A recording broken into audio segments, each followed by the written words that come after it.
Subscribe చేయడంతో పాటు bell icon కూడా ప్రెస్ చేస్తే మా వీడియోలు ఫస్ట్ మీరే చూడొచ్చు. సింపుల్గా క్విక్గా టమాటా రసం ఎలా పెట్టుకోవాలో ఈరోజు నేను మీతో షేర్ చేస్తాను. ఈ టమాటా రసం కోసం 2 టమాటాలు తీసుకోండి. ఒక చిన్న నిమ్మకాయ సైజు చింతపండు తీసుకొని నానబెట్టుకోండి.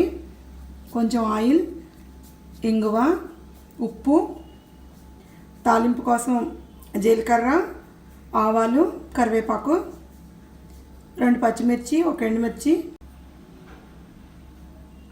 జీలకర్ర ఒక 1/2 టీ స్పూను, ఒక 5-6 మిరియాలు తీసుకోండి, ఒక 5 వెల్లుల్లి రెబ్బలు, ఒక ఎండుమిరపకాయ, 2 పచ్చిమిర్చి తీసుకోవాలి. ఈ జీలకర్ర, మిరియాలు, వెల్లుల్లి రెబ్బలు కచ్చపచ్చగా గ్రైండ్ చేసి రెడీగా ఉంచుకుందాము.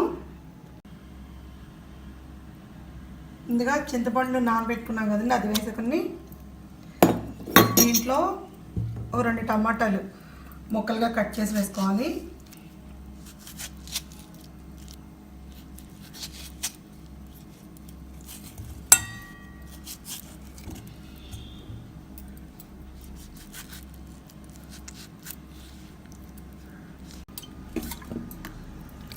దీంతో పాటు కొంచెం వాటర్ పోసుకొని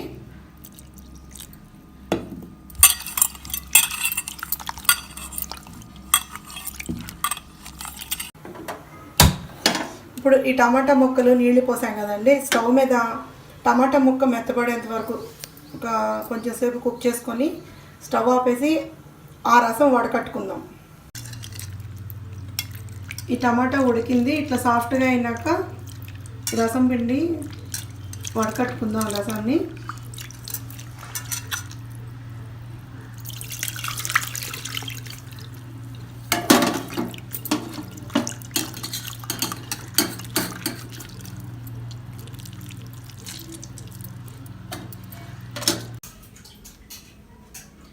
మిరియాలు, జీలకర్ర, వెల్లుల్లిపాయలు కచ్చపచ్చగా గ్రైండ్ చేసుకుందాము. 1 టీ స్పూన్ నూనె,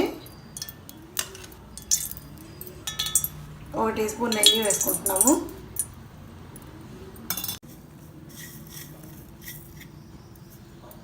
ఇప్పుడు ఆవాలు, కొంచెం జీలకర్ర వేసుకోవాలి. దాంతోపాటు మనం గ్రైండ్ చేసి పెట్టుకున్న మసాలా కూడా వేసుకోవాలి.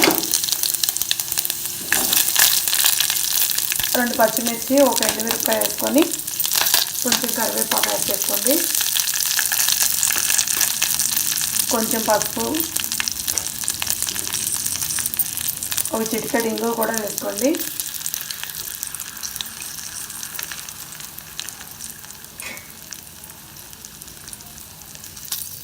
ఇప్పుడు మనం టమాటా రసం తీసి పెట్టుకున్నాం కదా, ఆ రసం కూడా దీంట్లో పోసి బాగా కాగనివ్వాలి.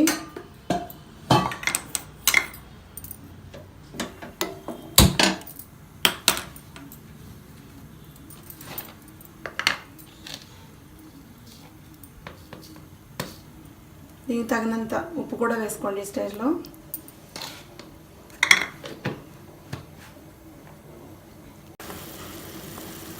ఈ రసం బాయిలింగ్ స్టేజ్కి వచ్చింది, బాగా మరిగింది కదండి. ఇప్పుడు కొంచెం కొత్తిమీర తరిగేసేసుకొని స్టవ్ ఆపేసుకోండి. ఈ సింపుల్ రసం మీరు కూడా ట్రై చేసి చూడండి.